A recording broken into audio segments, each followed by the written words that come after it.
ეს დღე გეკუთვნით თქვენ თითოეულ მამაც და პროფესიონალ სამხედროს, რომლებიც ღირსეულად ემსახურებით საქვეყნო მნიშვნელობის საქმეს და იცავთ სამშობლოს დამოუკიდებლობას, მშვიდობას და თავისუფლებას.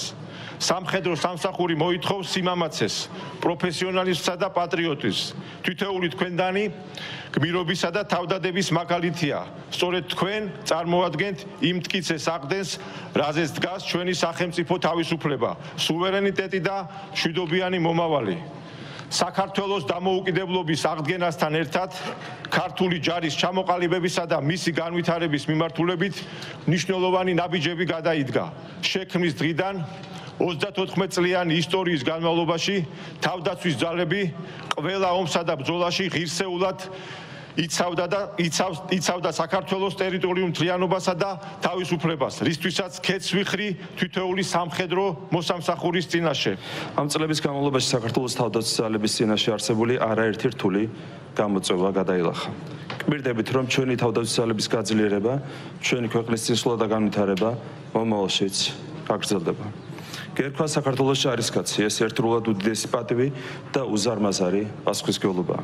ამ სტატუსის ღირსებით დარებას დიდი შრომა და თავდადება სჭირდება. სწორედ ამიტომ იმსახურებს საქართველოს ჯარისკაცი ხალხის ნდობასა და სიყვარულს. ბატონებო და ქალბატონებო, ქართული ჯარი დედა ეკლესიასთან ერთად მუდამ იცავდა ჩვენი ეროვნული იდენტობის სამ ფუნდამენტურ საყრდენს: მამულს, ენას და სარწმუნოებას. თავდაცვის ძალების მიმართ საყოველთაო ნდობა და სიყვარული ჩვენი მეომრებისა და სამხედროების გმირული თავდადებით არის მოპოვებული. სამშობლოს დასაცავად ჩვენს უახლოეს ისტორიაში არაერთი გმირობის და თავგანწირვის მაგალითი გვაქვს.